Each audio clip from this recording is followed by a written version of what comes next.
Statistics जो होता है ना,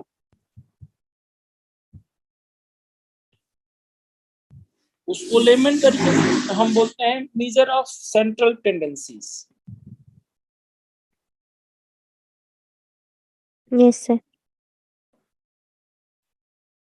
तो इसका बहुत सारा यूज है रियल लाइफ में भी। इनफैक्ट आज के जमाने में तो इसी का यूज है, डेटा साइंस पूरा इसी में बन रहा है। सो यहाँ पे जो चीजें हम पढ़ते हैं सेंट्रल टेंडेंसी में, वो हम पढ़ते हैं मीन, मीडियन और मोड।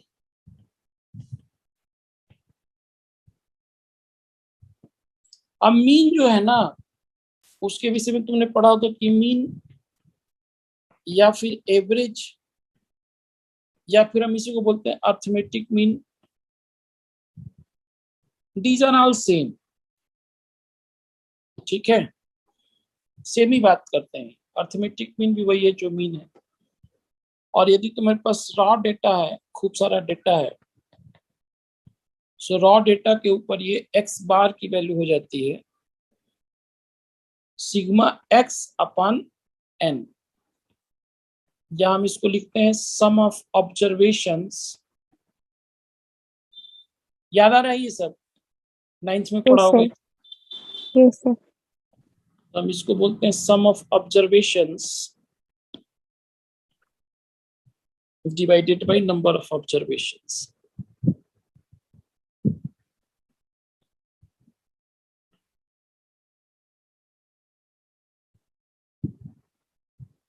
एक तो मुझे हर रोज मन करता है कि आज मैं क्लास नहीं लूं, आज मैं पढ़ाई नहीं करूं, आज मैं कुछ ना करूं। फिर मैं फाइनली थोड़ा मन को मारता हूँ, एक चाय पीता हूँ, फिर सब हो जाता है मेरे से। Yes sir. तुम्हारे साथ भी होता है? Yes sir. मन जो है ना, उसको हमेशा कुछ ना कुछ फालतू काम करने का मन करता है। Yes sir. तो ये स्टैंडर्ड नोटेशन है, x bar equal to sigma x upon n. तो sum of observation divided by n. ठीक है। अब जैसे इसके ऊपर हम एक तो क्वेश्चन करेंगे और हम इसको समझने की कोशिश करेंगे। सो इसका एक मैं लेमन एग्जांपल लेता हूं कि मान लो कि एक क्लास है जिसके अंदर 10 स्टूडेंट्स हैं। तो क्लास ऑफ 10 स्टूडेंट्स में मार्क्स ऑफ यही QTM आउट ऑफ 100, ये हमें निकालना है। ठीक है। तो कुछ वैल्यूज होंगे। 100 नंबर में कोई बच्चा जो है उसने कुछ पाया होगा 15 नंबर, किसी ने 17 नंबर। अब कोई अच्छा बच्चा भी होगा, उसने 60 पाया होगा, किसी ने 68 पाया होगा। और कोई बच्चा ऐसा भी होगा जो 95 मार्क्स पाया होगा। ऐसे 10 वैल्यूज मैंने दे दिए। ठीक है, बीच में डॉट डॉट लगा दूं।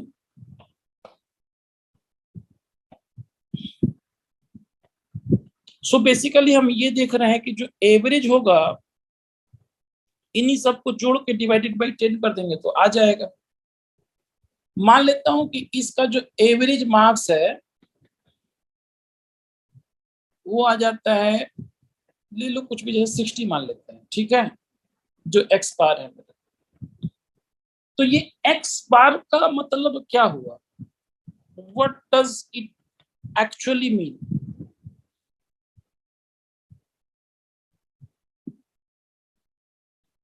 What does it actually mean? What is the actual meaning of this average marks, mean marks, or X bar? What does it mean?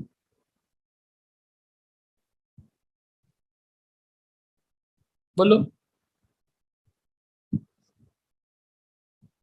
हम ऐसा बोलते हैं कि ये बता रहा है कि एवरी स्टूडेंट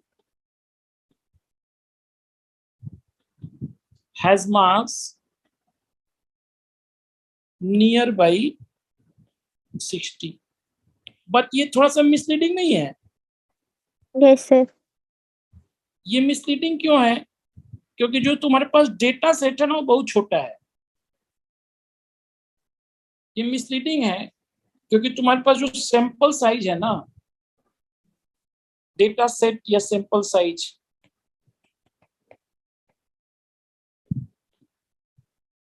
ये बच्चा बहुत ज्यादा कम है, बहुत छोटा है।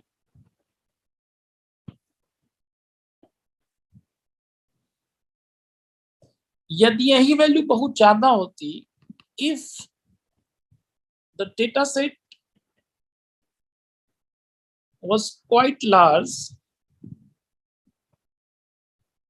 तो भले ही कुछ लोगों का नंबर 10, 15, 25 ऐसे आता और कुछ नंबर का नंबर 70, 80, 90 आता, लेकिन ये संख्या बहुत ज्यादा यदि होती, ये संख्या मान लो मेरे पास 1000 होती, ये संख्या मेरे पास 10,000 होती, तो इसका जो एवरेज होता है ना वो 60 के आसपास ही क्या करता, शिफ्ट करने के लिए 60 के आसपास ज्यादातर लोगों के मार्क्स होने पड़ेंगे।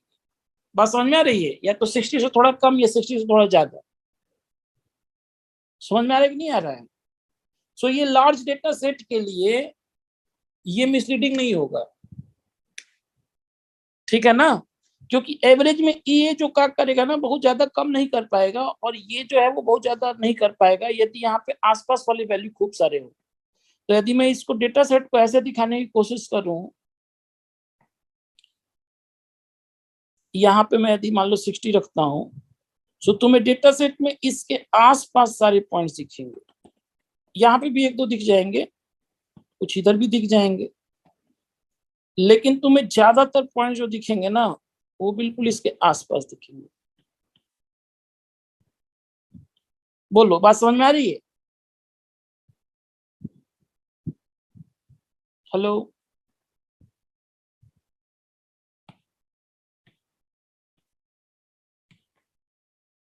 हेलो, आवाज आ रही है मेरी? हेलो। आवाज आ रही है? यस सर, बीच में पता नहीं क्या हो गया था। अच्छा, अभी आ रही है ना? Yes sir, yes sir. So यदि डेटा सेट बहुत बड़ा होगा तो ये मिसलीडिंग नहीं होगा। ये बात समझ में आई? यस। जी। यस। दूसरे शब्दों में तुम चाहो तो एक्स बार जो है, जो 60 है, उसको बोल सकती हो कि ये एक्स बार ना मैथमेटिक्स में सोशलिज्म को फॉलो करता है, और जो एक्चुअल मार्क्स होता है वो किस चीज को फॉलो करता है? कैपिटलिज्म को फॉलो करता है, ठीक है ना? कैपिटलिज्म, कैपे कैपिटल, तो कैपिटलिज्म। समझ में आ रहा है? ये इकोनॉमिक्स का रूल होता है इकोनॉमी में। कैपिटलिज्म क्या होता है बेटा? What is capitalism? What is capitalism? Capitalism होता है जैसे, मतलब उधर बहुत सारे तरीके ऐसे एक्सप्लेन करने के लिए, बेसिकली एक ऐसी सोसाइटी जो कि प्रॉफिट प्रिंसिपल पे ऑपरेट करती है, वो होता है कैपिटलिज्म। जो हर कैपिटलिज्म, चीज का जो हाँ हाँ, मतलब एक लेमन तरीके से मैं बोल दूं तो हर आदमी जितना काम करेगा उतना पैसा उसको मिल जाएगा उसके फायदे का, एग्जैक्टली। ठीक है ना? हम्म। जैसे मान लो कि किसी आदमी ने 10 रुपए का काम किया कैपिटलिस्ट इकोनॉमी में, तो उसको 10 रुपया मिल जाएगा, ठीक है? हम्म। हम्म। लेकिन सोशलिस्ट इकोनॉमी किस बात पे काम करता है? वो काम इस बात पे करता है कि यदि एक ने 10 किया, एक ने 15 किया, एक ने 5 किया, तो इन दोनों का जो एवरेज होगा ना वो सबको मिल जाएगा, 10 10 हम्म। 10। हम्म। तो ये जो तुम्हारा मीन है ना, वो बेचारा बात फॉलो करता है सोशलिज्म, लेकिन एक्चुअल मार्क है कैपिटलिज्म की बात, ठीक है? लेकिन ये डेटा सेट बहुत बड़ा होगा ना, तो capitalist economy works like socialist economy. मैं से इस बात को समझ पा रही हो? जैसे मान लो कि यदि किसी कंट्री की जीडीपी पर कैपिटा जो है वो काफी ज्यादा है, वेरी हाई, लेकिन तुम ये बोल रहे हो कि बहुत ज्यादा तो है लेकिन कुछ ही लोग के पास पैसे हैं, ठीक है? हम्म। बहुत ज्यादा तो है लेकिन कुछ ही लोग के पास पैसे हैं। तो अब मान लो कि उस कंट्री की टोटल पॉपुलेशन है 1 मिलियन, ठीक है? हम्म। तो 1 मिलियन में यदि मान लो कि जीडीपी मेरे पास लेटर से 50 के डॉलर है, तो 50 के डॉलर यदि 1 मिलियन में है, तो मैं बोलूंगा कि 10 लोगों के पास ना 50 बिलियन डॉलर की, बिलियन डॉलर यूएसडी डॉलर रखा हुआ है 50 लोगों के पास, ठीक है? तो इस कंट्री की जीडीपी पर कैपिटा को ये अफेक्ट करेंगे कि नहीं करेंगे? करेंगे, करेंगे ना। 50 बिलियनियर हैं यदि किसी कंट्री में, $50 बिलियन रखने वाले 50 लोग हैं, तो ये क्या करेंगे? जीडीपी को अफेक्ट करेंगे, जीडीपी बढ़ा देंगे, जबकि वास्तव में हर आदमी के पास उतना पैसा नहीं होगा। जीडीपी पर कैपिटा क्या होता है? एवरेज जीडीपी, जितना टोटल पैसा है कंट्री के अंदर डिवाइडेड बाय टोटल पॉपुलेशन, यही तो होता है। हेलो, यस, मेरी बात आवाज आ रही है? Yes sir. अब यदि मान लो कि मैंने बोला कि एक कंट्री है दूसरी जिसकी पॉपुलेशन 100 मिलियन है और उसमें भी $50 बिलियन रखने वाले 50 लोग हैं, तो किसकी इकोनॉमी को, पर कैपिटा इनकम को ये बिलियनियर सबसे ज्यादा प्रभावित करेंगे? पहले वाले को कि दूसरे वाले को?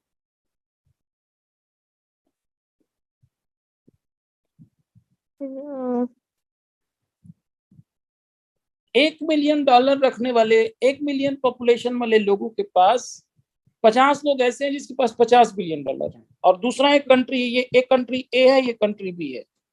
कंट्री बी के अंदर 100 मिलियन लोग रहते हैं और ये 100 बिलियन, $50 बिलियन यहाँ पे 50 लोगों के पास है।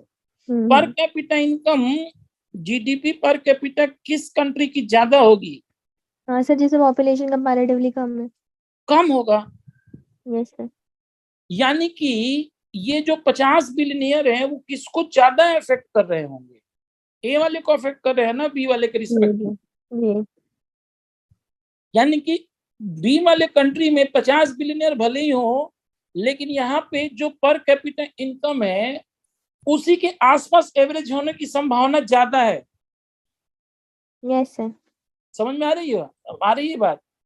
यदि मैं ये बोल लूं कि हर आदमी के पास यहाँ के हिसाब से जीडीपी पर कैपिटा आ रही है 50K USD per capita income, और यहाँ जो 100 मिलियन वाले हैं ना, इसका भी 50K USD आ रहा है, तो कौन ज्यादा सही में 50K USD, सही में एक आदमी के पास 50K USD होगा? पहले वाले में कि दूसरे वाले में? पहले वाले में। पहले वाले में तो 50 लोग के पास हो गया ना भाई। 50K पर USD मतलब 50K मल्टीप्लाइड बाई 1 मिलियन करोगी तो उतना इकोनॉमी हो गया। Yes sir. लेकिन दूसरे वाले में 50K USD का मतलब क्या हुआ? जीडीपी, यदि इसकी जीडीपी पर कैपिटा यदि इसकी 50K USD है 100 मिलियन की, तो 50K मल्टीप्लाई बाई 100 मिलियन करोगी ना। Yes sir. तब ये बहुत, ये 100 मिलियन होने की वजह से 100 गुना बड़ी इकोनॉमी है पहले वाले से। समझ में आ रहा है? हाँ जी सर। तो 100 गुना बड़ी इकोनॉमी में यदि 50 लोगों के पास $50 बिलियन है, तो भी जो एवरेज आदमी है उसके पास पैसे $50,000 से थोड़ा सा ही कम होगा। बात समझ में आ रही है? जितना बड़ा तुम्हारा सैंपल साइज होगा, ठीक है, उतना ज्यादा अफेक्ट करेगा वो रियल पिक्चर को। समझ में आया? अभी भी नहीं समझ में आया? आ गया। आ गया ना? तो मान लो कि कंट्री ए और कंट्री बी है, और तुम्हें पता है कि कंट्री ए के अंदर 50, अब तुम जब बिजनेस करोगी तो ये सब स्टैटिस्टिक्स का यूज करोगी। जैसे तुमने कई बार पढ़ा होगा, कभी तो तुमने सोचा कि Bharat is the largest market of the world. US के बाद आता है वैसे, ऑब्वियसली सेकंड नंबर पे आता है, बट ऐसा क्यों बोलते हैं कि India is largest consumer market in the world? Consumer market तो लार्जेस्ट ही है, वो यूएस से भी बड़ा है। तो कंज्यूमर मार्केट बड़ा क्यों है भारत? सर पॉपुलेशन ज्यादा है, इंपोर्ट ज्यादा है, हमारे कंजम्पशन ज्यादा है ना। अरे तो पॉपुलेशन ज्यादा, तो पॉपुलेशन तो अमेरिका, अफ्रीकन कंट्रीज में भी काफी ज्यादा है। इंडोनेशिया की पॉपुलेशन अच्छी खासी है, यदि ऐसे 4-5 कंट्री पकड़ दो तो उनकी पॉपुलेशन बहुत है। उनके पास इतना कंजम्पशन क्यों नहीं जितना तुम्हारे पास है? Because not only your population is very large, you have sufficient amount of money per capita so that you can consume. Yes sir. You have a population which have consumption capacity as well. Yes you sir. You can also consume, ठीक है। सिर्फ population होने से कुछ नहीं होता है। पाकिस्तान के पास पॉपुलेशन कोई कम थोड़े है, जितने उसके पास यस सर। ज्यादा है उस हिसाब से बहुत पॉपुलेशन है उसके पास। बांग्लादेश के पास बहुत पॉपुलेशन है, बट बांग्लादेश पाकिस्तान से बहुत आगे निकल गया। तो ये बात इकोनॉमी में डिपेंड करता है, कंजम्पशन की कैपेसिटी तुम्हारी कितनी ज्यादा है उसके ऊपर पता चलता है कि वो मार्केट है कि नहीं है। तो जब तुम कल के दिन बिजनेस करने जाओगी तो तुम जिस कंट्री में बिजनेस करोगी या तुम जिस रीजन में करोगी वहां पे तुम किस बात का ख्याल रखोगी। तुम ये बात का ख्याल रखोगी कि ये बात जो है, दो तीन चीजों पे मेरा काम होगा। पहले तो प्रेफरेंस में देखूंगी कि लोग का टेस्ट क्या है। अब पता चला कि लोग जो मैं प्रोडक्ट बेच रही हूँ वो प्रोडक्ट यूज ही नहीं करते हैं, ठीक है। तो फिर यस सर। मैं कैसे बेच पाऊंगी उस प्रोडक्ट को, भले उनके पास कंजम्पशन करने की हैबिट नहीं है उनके पास। दूसरे नंबर पे तुम, तो ये सारी बातें पता कैसे चलेगी तुम्हें कि हैबिट है नहीं। जैसे एक कंट्री है जिसके पास खूब पैसा है, ठीक है, यस सर। लेकिन अब जैसे फॉर एग्जांपल तुम्हें बेचना है लड़कियों का जीन्स सऊदी अरेबिया में। अब तुमने कैलकुलेट किया साला सऊदी अरेबिया पैसा देश है, पर कैपिटा इनकम यूएस के बराबर है वहां पे। तो लड़कियों का जीन्स जाके वहां पे मैं बेचती हूँ, लड़कियों के जीन्स टी शर्ट का वहां पे दुकान खोलती हूँ। क्या चलेगा तुम्हारा दुकान वहां पे जीन्स टी शर्ट का लड़कियों वाला? नहीं। क्यों? बिकॉज टेस्ट नहीं है वहां के लोगों का, वो जीन्स टी शर्ट पहनते ही यस। नहीं है, तो बिका क्या कैसे तुम्हारा? Yes sir. तो ये बात तुम्हें कैसे पता चलेगी? तुम एक सैंपल स्पेस होगी जिसमें सर्वे करा जाएगा कि इस देश की, अब ये बात तो चूंकि इस्लामिक कंट्री है तो पता ही है कि वो लोग उस तरह कपड़े नहीं पहनते हैं।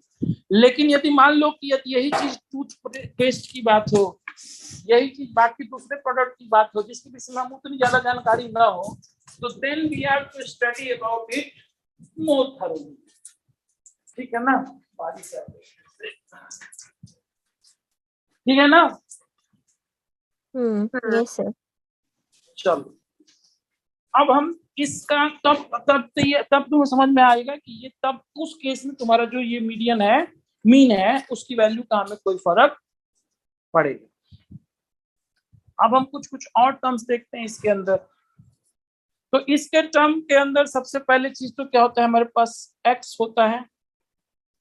वो एक्स का मतलब ये हुआ कि वो बेसिकली कितने, हर एक मतलब बच्चा जो भी है, उसके बाद उसकी एक फ्रीक्वेंसी होती है, फिर उसकी एफ इंटू एक्स फ्रीक्वेंसी का मल्टीप्लायर हो गया। तो यहाँ पे हम एक्स रख लेते हैं, कुछ नंबर्स उसके, यहाँ पे फ्रीक्वेंसी डाल देते हैं और यहाँ पे उसका मल्टीप्लायर कर देते हैं। और फिर हम करते क्या है, हम इस एफ को जोड़ देते हैं और इसको बोलते हैं सिग्मा एफ, और इसको हम जोड़ देते हैं, इसको हम बोलते हैं sigma f x.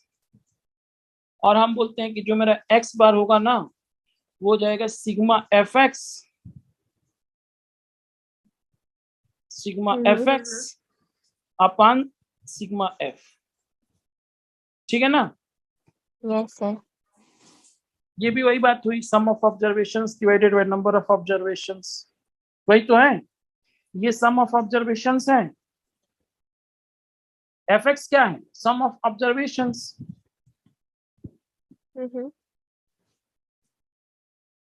And divided by number of observation. अब ये एक्स का मतलब क्या हुआ, कुछ नंबर है, जैसे एक बच्चे की, किसी दो बच्चों के मार्क्स हो सकते हैं कि उसकी ये फ्रीक्वेंसी है, मान लो कि 10 नंबर पाने वाले बच्चे 2 हैं, 20 नंबर पाने वाले बच्चे 3 हैं, ठीक है, 30 नंबर पाने वाले बच्चे 5 हैं, एंड सो ऑन, ठीक है ना।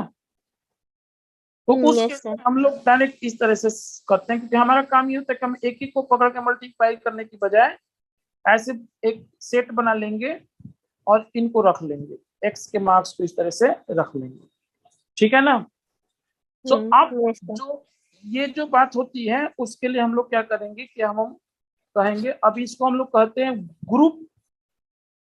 इस तरह से जब हम डिस्ट्रीब्यूट करते हैं तो हम इसको बोलते हैं ग्रुप या कॉन्टिन्यूअस फ्रीक्वेंसी डिस्ट्रीब्यूशन। आवाज मेरी ठीक ठाक आ रही है ना? Yes sir. बड़ी बारिश हो रही है, तुम्हारे में भी बारिश हो रही है? हाँ हो रही है, बट सर यहाँ पे तो थोड़ी कम हो रही है। मेरे यहाँ बहुत बारिश होती है। हाँ मैं अच्छा ओके। मैं बहुत कम पॉल्यूटेड जगह पर रहता हूँ, दिल्ली में वैसे तो लिस्ट पॉल्यूटेड है, ये एयरपोर्ट के पास रहता हूँ मैं। अच्छा, ओके। तो इधर बारिश उरिश, यही एक जीरो पॉल्यूशन जोन है दिल्ली में, खूब पेड़ है तो बारिश जबरदस्त होती है। और यहाँ पे सब कुछ है मेरे पास, मोर आते हैं, 2-3 बिल्लियां हैं मेरे पास। Yes sir. बिल्लियां तो 5-6 हैं, 2-3 नहीं है, 5-6 बिल्लियां हैं और कुत्ते 2 हैं। Oh wow. हाँ, और रात को मेरे पास वो आ जाते हैं, मोर आ जाते हैं छत पे। क्या बात है सर। बड़े मजे में रहता हूँ मैं, अकेले रहता हूँ पूरे मकान में। Yes sir. गांव जैसा माहौल है। देखो, ये यहाँ पे मैं वही कोरोना में आया था, अब मेरे को दिल्ली में जाने का मन ही नहीं करता है। Yes so sir. अब देखो,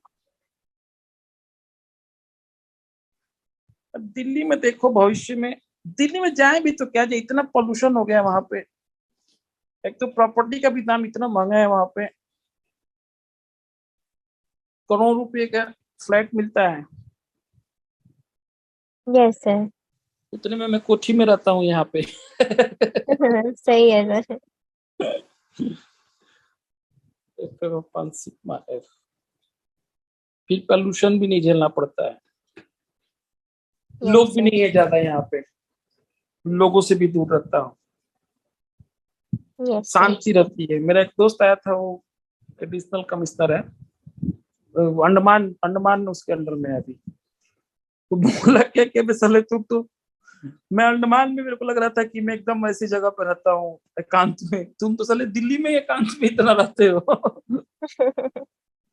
यस मैंने सर। कहा, मैं दिल्ली में भी एकांत पे रहता हूँ। चलो, भविष्य में तुम लोग पैसा वैसा कमाओ, फिर सब स्टूडेंट से चंदा लेके मैं एक टापू ही खरीद लूंगा, आसपास कोई पहाड़ ही खरीद, एक पहाड़ खरीद लूंगा, और बड़ा सा वहां पे बनाएंगे होटल होटल, उसी में तुम लोग के लिए एक एक फ्लैट रख देंगे जब तुम लोग आओगे छुट्टियों में। और ऊपर में एक हेलीपैड वगैरह बनवा के अच्छे से मैं रहूंगा।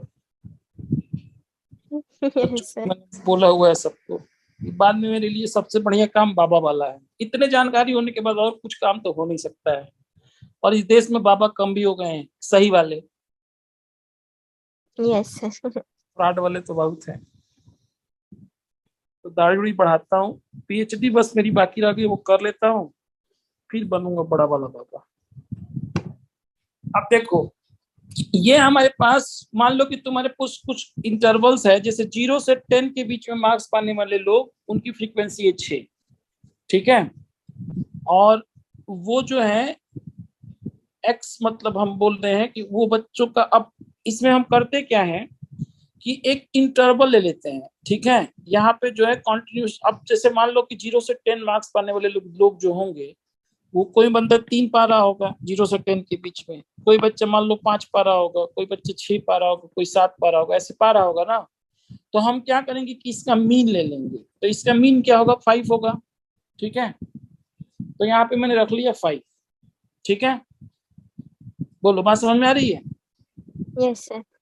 अब ये एफ इंटू एम, यानी एफ इंटू एक्स, इसी को बोलते हैं हम, इसको एफ इंटू एम या एफ इंटू एक्स कर लो, ये मल्टीप्लाई ले लिया इसका, वो यहाँ पे एक आ जाएगा कुछ वैल्यू। उसके बाद से हमने क्या किया कि दूसरा, जैसे 10 से 20 के बीच में इंटरवल है, यहाँ पे मान लो 10 है फ्रीक्वेंसी, तो इसका मीन ले लेंगे 15। वैसे ही मान लो 20 से 30 के बीच में है, तो इसके मान लो कि 15 है फ्रीक्वेंसी, और इसको हम 25 मान लिया इसका मीन। एंड सिमिलरली, यदि मान लो कि 30 से 40 है, और यहाँ पे 22 है लेटेस्ट से, तो ये 35 मान लिया यहाँ पे। 35 माने 30 और 40 के बीच का कितना आया, 35 ही आया ना। बोलो, बात समझ में आ रही है। Yes sir. सो हम इस तरीके से क्या होगा कि इन सबको जोड़ेंगे ऐसे, और हम क्या करेंगे कि ये जो मीन होगा ना, ये सारे ऑब्जर्वेशंस को जोड़ने के लिए एफ को, इनको सारे जोड़ लेंगे। तो यहाँ पे जब जोड़ लोगी तो यहाँ पे तुम्हें सिग्मा एफ आ जाएगा, और ये एफ एम को जोड़ दोगी तो यहाँ पे सिग्मा एफ एम आ जाएगा। तो यहां से भी हम निकालेंगे तो वही चीज आएगी जो पहले आ रही थी, बट इसमें क्या होगा कि हमें एक एक बंदे को नहीं जोड़ना पड़ेगा, ये अप्रोक्सीमेट लेकिन वैल्यू आएगी। ये अप्रोक्सीमेट मीन आएगा, एग्जैक्ट नहीं आएगा, क्योंकि हो सकता है कि तुम्हारे पास जो ये 0 से 10 के बीच में जो 3, 5, 6, 7 है, उनका मैंने मीन लिया, तो हो सकता है कि 5.5 आ जाए, हो सकता है 5.6 आ जाए, हो सकता है कि 4.5 आ जाए, मैं लेकिन लूंगा मैं 5 ही। ठीक है, तो ये जितनी फ्रीक्वेंसी ज्यादा होगी ना एफ की, और ये जो इंटरवल है जितना छोटा होगा, उतना ज्यादा बढ़िया कैलकुलेशन होगा। बात समझ में आ रहा है? बोलो। जैसे यस 0 सर। से 10 की जगह पे मैं 0 से 1 कर दूं, तो 0.5 का ही हो जाएगा उसका मीन। तो जितना ये छोटा छोटा होगा, उतना ज्यादा ये वैल्यू सही से आने वाली है। ठीक है, बात समझ में आ रही है? Yes sir. सो ये जो तरीका होता है, इस तरह से हम आसान करने के लिए करते हैं। अब इससे भी एक आसान तरीका लोगों ने खोज दिया है। लोगों ने बोला कि ये तो तरीका ठीक है, लेकिन हम मीन निकालने का इससे भी एक आसान तरीका खोज देते हैं। तो उस आसान तरीको हम बोलते हैं step deviation method. Step deviation method जो है ना, वो ये तरीके से भी आसान है।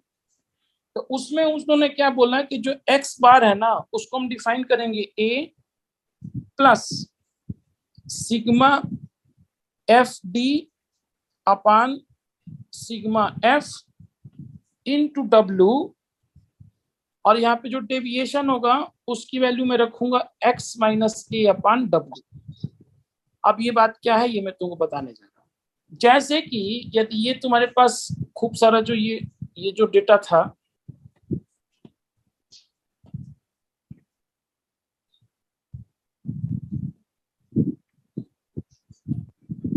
ये जो डेटा था मेरे पास, तो इस डेटा में से मैंने क्या किया कि इसको और आसान तरीके से मुझे करना है। तो मैंने यहाँ पे कोई वैल्यू ले ली, let's say x equal to 25।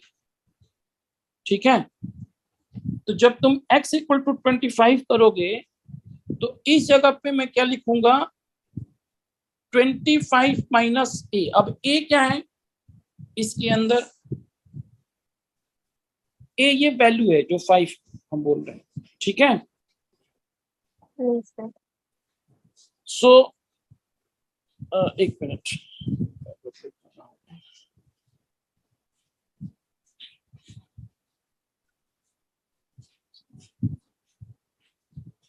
X minus ए, एक ए जैसे कुछ ले लेता हूँ, लेट्स से एक मतलब मीन में से कोई एक वैल्यू लूंगा, यहाँ से कोई एक वैल्यू उठाऊंगा। ठीक है, इनमें से कोई एक वैल्यू उठाऊंगा, 5, 15, 25, 35 में से कोई भी एक। ठीक है, सो मान लो कि मैंने ए की वैल्यू ले ली 25, और एक्स की वैल्यू जो जो है वो होगी अपनी, एक बार 5 होगी, एक बार 15 होगी, और जो इंटरवल है वो सब में कितना है, इंटरवल का जो लेंथ है विड्थ, वो तो 10 ही का है, इसका भी 10 है, इसका भी 10 है, इसका भी 10 है, इसका भी 10 है। ठीक है, तो मैं क्या करूंगा कि यदि यहाँ पे मैं अपने बुद्धि के हिसाब से चलूं, तो मैं यहाँ पे जो ये x minus A by W यदि करूं यहाँ पे, तो जो पहला वाला का वो क्या हो जाएगा, x यहाँ पे हो गया 5 माइनस 25/10, यानी कि हो गया -2। यहाँ पे हो जाएगा 15 माइनस 25/10, यानी कि -1। यहाँ पे 0, और ये हो जाएगा तुम्हारे पास 1। तो ये छोटे छोटे बन गए, -2 -1 0 1। बोलो यस। ये बात समझ में आ रही है? Yes sir. इसमें कोई डाउट तो नहीं है ना? नो। अब यहाँ पे हम क्या करने वाले हैं कि अब हमने ये मान लिया कि ये छोटे छोटे आ गए हैं हमारे पास, तो अब जो मेरे पास x बार होगा ना, इसका x बार वो होगा मेरा a plus sigma f d upon sigma f into W. ठीक है, सो एफ डी का मतलब यहाँ पे हम क्या करने वाले हैं, यहाँ पे तुम क्या करने वाले हो कि f into -2, 10 into -1, 15 into 0, 22 into 1 divided by ये जितना सिग्मा एफ होगा, ये जो जोड़ोगे, ठीक है, ये डेविएशन का मीन हो जाएगा। ठीक है, ये डेविएशन का मीन हो जाएगा। ये वाली जो चीज है वो क्या है, ये वाली जो चीज है वो क्या है, mean of deviation. Yes sir. अब मीन ऑफ डेविएशन निकालना तो बहुत आसान है ना, क्योंकि छोटा छोटा कैलकुलेशन है। ठीक है, अब तुमने जो डेविएशन था उसको माना क्या था, x minus A divided by W. तो तुमने चूंकि डब्ल्यू x माइनस ए माना था, तो उसमें जो फाइनल रिजल्ट तुम्हारा आएगा ना, x बार निकालने के लिए क्या करोगे, डब्ल्यू से डी के मीन में मल्टीप्लाई कर दोगे और ए को जोड़ दोगे। बात समझ आ रही? Yes sir. कितना आसान सा तरीका है। Yes sir. तो जैसे मान लो यही वाला तुम्हारा डेटा है, यदि इसी डाटा में मैं दोनों तरीके से निकालने की कोशिश करता हूँ, एक ये स्टेप वाला मेथड डेविएशन वाले मेथड से, और एक नॉर्मल तरीके से। तो नॉर्मल तरीके से यदि मैं निकालने की कोशिश करूंगा, तो तुम ये बताओ कि यहाँ पे एफ एक्स की वैल्यू क्या होने वाली है। ये 6×25 हो जाएगा, यहाँ पे 10 और 15 150 हो जाएगा, ये 15×25 हो जाएगा 375, और 22×35 तो 35 70, यानी 700 और एक 70, 770 हो जाएगा ये। ठीक है, तो ये सिग्मा एफ एक्स कितना होगा यहाँ पे यदि जोड़ोगे तो, ये 770 और 30 हो गया 800, और 800 और 150 हो गया 950, और 950 और 375, तो ये 5 7 5 12 1 1325। ठीक है बेटा, बात समझ में आ रही है? Yes sir. और ये जो सिग्मा एफ है उसको जोड़ दिया, तो सिग्मा एफ तुम्हारा कितना हो गया, 6 और 10 16, और 16 और 22 38, 38 प्लस 10 48। ठीक है, तो यदि मैं यहाँ से x बार निकालूं तो मेरे को मिल जाएगा 1325/48। बोलो यस। Yes sir. अब ये वैल्यू आ कितनी गई है, कैलकुलेटर से इसको कैलकुलेट कर, ये एक बार तुम वापस कैलकुलेट भी कर लेना इसको। ओके। 1325 डिवाइडेड बाई 48, ये आ रहा है 27.60। ठीक है ना। अब इसी को हम लोग अपने वो वाले मेथड से निकालते हैं, स्टेप मेथड से। तो स्टेप मेथड में मैंने क्या माना था, 25 माना था। सो पहले तो मैं डेविएशन का वो निकाल लेता हूँ। यदि ये यहाँ वाले ये जो डेविएशन वाला था वो भी एक बार बना लेता हूँ यहाँ पे। तो डेविएशन वाला जब तुम बनाओगी बेटा, ये जो है वो कैलकुलेशन वाला हिस्सा है, ये तुम कर लेना, इसको मैं हटा देता हूँ। ठीक है, यस सर। ये नॉर्मल तरीके से मैंने निकाला है। अब मैं स्टेप डेविएशन से करने की कोशिश कर रहा हूँ, तो यहाँ पे मैं लिख रहा हूँ, यहाँ पे मान ले रहा हूँ कि a equal to 25, so a equal to 25 और w इक्वल टू 10। ठीक है, सो मुझे जो डेविएशन था वो निकालना है। ठीक है, डेविएशन की वैल्यू मैंने क्या लिखा हुआ है, माई डेविएशन इज x माइनस 25/10। ठीक है ना, x minus 25/10, x minus a/w। ठीक है ना। Yes sir. सो यहाँ पे यदि मैं पहला वाला देखता हूं, तो पहला वाला मैंने निकाला था यहाँ पे -2 -1 0 1, तो -2 -1 0 1 यही निकाला था। ठीक है, तो यदि इस मेथड से यदि मैं निकालना चाहूं x बार, तो मैं क्या लिखूंगा, a प्लस सिग्मा डेविएशन, मतलब सिग्मा डेविएशन क्या, सिग्मा f इंटू डेविएशन। ठीक है, डिवाइडेड बाई सिग्मा f, और जिस चीज से हमने उसको ये किया था इंटू w 10। ठीक है ना, बोलो यस सर। सो यहाँ पे यदि तुम देखो तो क्या लिख लोगी, 25 प्लस, अब सिग्मा एफ डी करते जाओ, 6 इंटू -2 कितना हो गया, -12, 10 इंटू -10 कितना हो गया, -10, -1, 15 इंटू 0 0 हो गया, by N plus 22 and divided by sigma F जो भी हो। मैंने यहाँ पे कोई कैलकुलेशन में लगता है मिस्टेक किया है, एग्जैक्ट वैल्यू आती है ये।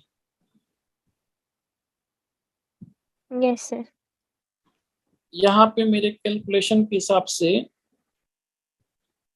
ये 10 और 6 16, 16 और 15 31, 31 और 22, 31 और 22 49 होता है, ये 49 है, ठीक है, वो मैंने 48 रख लिया था, ठीक है, ये 49 है, ठीक है ना।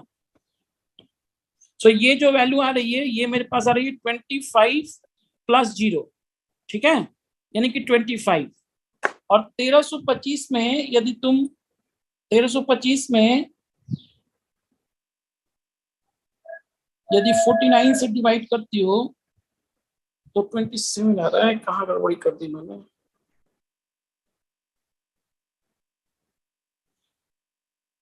के 12, 10 -2 15 0। मुझे लगता है कि मैंने यहाँ पे भी कुछ गलती की है। 6 × 5 = 30, 10 का 150, 15 इंटू 25, 15 इंटू 25 कितना होगा जी, 375, ये सही है। 22 इंटू 35, 770, ये भी सही है। 770 plus 150 plus 375 plus 30, 1325 divided by 49।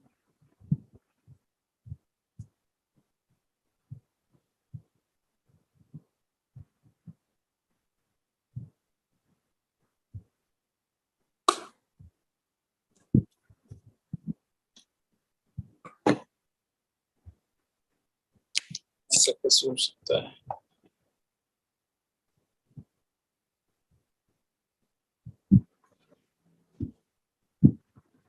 ये डेटा में कहीं कुछ गड़बड़ी है या मैंने कुछ गड़बड़ किया? चलो एक दूसरे डेटा से देखते हैं, डेटा है मेरे पास, उससे देखते हैं। यहाँ पे कुछ गड़बड़ी लग रहा है मैंने की हुई है। एक दूसरा डेटा देता हूं तुमको, ठीक है। मैथड तो समझ गई हो ना? Yes sir. मैथड समझ गए तो ठीक है। मैं एक डेटा देता हूँ तुमको, डेटा मैं तुमको देता हूँ जो मेरे पास CI है, वो दिया है 0 से 10, 10 से 20, 20 to 30, 30 to 40, 40 to 50। XM जो है मेरे पास वो दिया है 5, 15, 25, 35, हो जाएगा ना ये XM, ठीक है।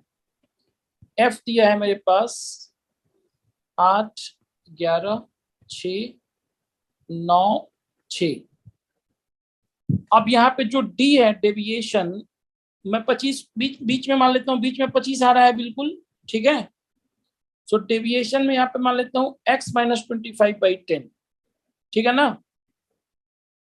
A की जगह पे 25, बिट्स की जगह पे 10, ठीक है ना जी, बोलो यस। Yes sir. सो ये बेटा हो जाएगा -2, यहाँ पे हो जाएगा -1, यहाँ पे 0, 1 एंड 2।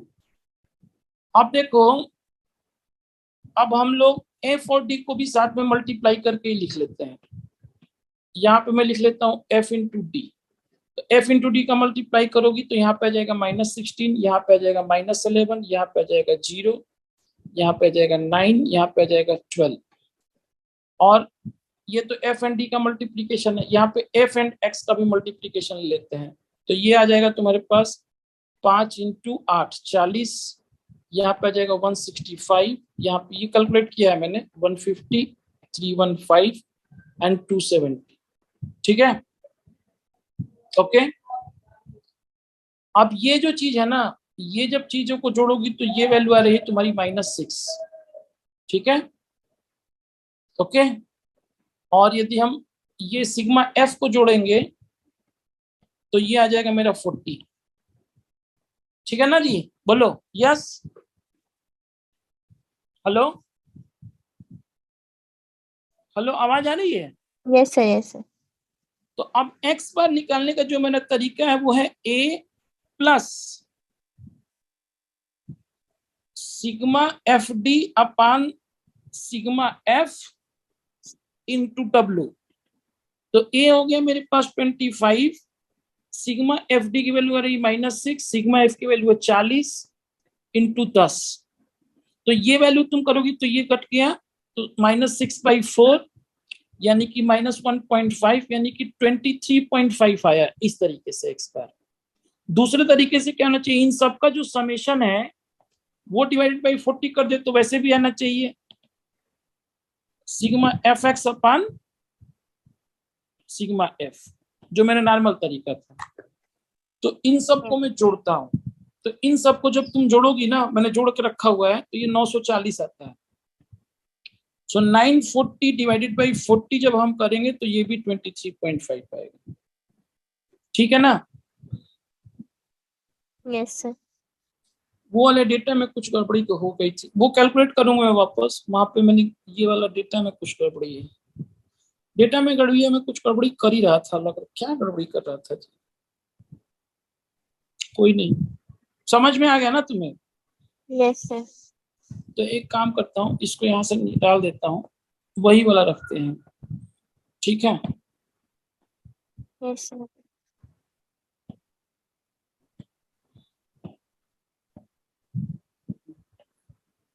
ठीक है, ये फार्मूला है स्टेप मेथड से। ठीक है ना? और इस क्वेश्चन में हमने क्या क्या माना हुआ है मैंने दे दिया है। ये क्वेश्चन जो है इसके अंदर हमने माना है x इक्वल टू, एक्स तो होता है मतलब जो कांस्टेंट नहीं होता है, ए को माना है मैंने 25, डब्ल्यू है मेरा 10। ठीक है ना? In the yes sir. Question,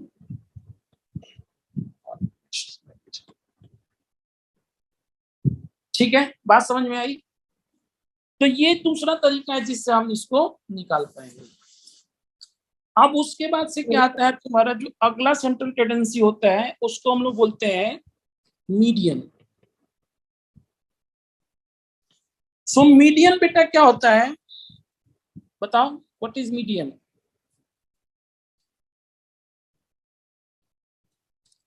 sir मतलब मिडिल वैल्यू होती है ना शायद। हाँ एग्जैक्टली, मिडिल वैल्यू।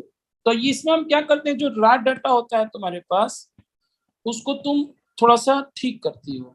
कैसे करती हो, या तुम उसको असेंडिंग ऑर्डर में लिखती हो या फिर तुम उसको डिसेंडिंग ऑर्डर में लिखती हो। और उसका जो मिडिल टर्म होता है ना, मिडिल टर्म वो मीडियन होता है। अब मिडिल टर्म यदि मान लो कि टोटल नंबर ऑफ टर्म्स जो है वो n है और टोटल नंबर ऑफ टर्म्स यदि ऑड है, ठीक है, तब तो मिडिल टर्म क्या हो जाएगा, n+1 डिवाइडेड बाई, इस केस में मिडिल टर्म क्या हो जाएगा, यदि n ऑड है सो इस केस में जो मेरा मिड टर्म होगा वो क्या हो जाएगा, n+1 डिवाइडेड बाई 2। बोलो यस।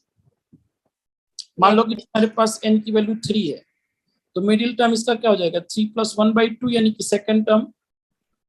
5 है तो 3+1 डिवाइडेड बाई 2 यानी कि थर्ड। तो एक ही होगा। लेकिन यदि मान लो कि इफ n इज इवन,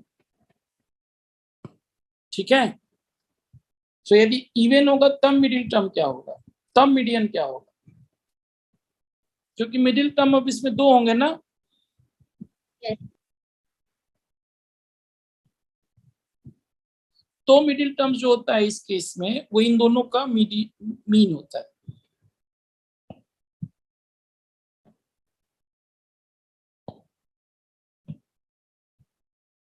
ठीक है ना जी? Yes. जैसे कि मान लो कि मैंने तुमको बोला है 1, 11, 22, 33, 36, 38। अब इसमें मैंने तुमको पूछा है बताओ मीडियन क्या है, तो अब इसमें कितने टर्म हो गए? 6 टर्म हो गए, नहीं 5 टर्म हो गए ना, तो इसमें इसमें मीडियन क्या हो जाएगा? What is median of this मतलब सीक्वेंस? 33। ठीक है ना, 5 टर्म है ना, यस सर। 1 2 3 4 5, तो 5 + 1 डिवाइडेड बाई 2 यानी कि थर्ड। ठीक है ना, तो 33 हो गया। लेकिन यही चीज मान लो कि तुम्हारे पास मैंने कह दिया 33 34 36 37 39 42, तो इसमें नंबर ऑफ टर्म्स कितने हो गए? नंबर ऑफ टर्म्स कितने हो गए? 6। 6 हो गया ना, तो 6 होने का मतलब 6/2h एंड 6/2 + 1h, ये दोनों टर्म क्या होंगे? मिडिल टर्म होंगे, यानी कि थर्ड और फोर्थ जो होंगे वो मिडिल टर्म होंगे। तो थर्ड टर्म क्या है? 36 एंड फोर्थ टर्म क्या है? 37। सो मीडियन जो होगा इन दोनों का 36 + 37 का मीन होगा डिवाइडेड बाई 2 यानी कि 36.5। बात समझ में आई? यस। Yes sir. अभी इसके ऊपर क्वेश्चन करेंगे, मेरे को डेटा नहीं है, नहीं तो फिर गड़बड़ होगा, तो एक बार डेटा आज देख लेता हूँ, उसके बाद कल मैं इसके ऊपर क्वेश्चन करवाऊंगा। एक होता है मोड, इसमें कॉन्टिन्यूअस मीडियन का क्वेश्चन हम कल करेंगे, ठीक है? बाकी तीनों का डेफिनेशन बता देता हूँ। मोड क्या होता है? Frequency. Highest number of frequency जिसकी हो,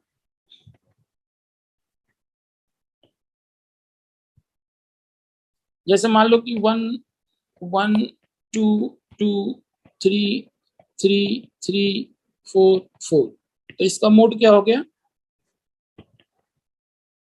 3। ठीक है ना, यस सर। जो कि 3 बार है, इसकी फ्रीक्वेंसी सबसे ज्यादा है।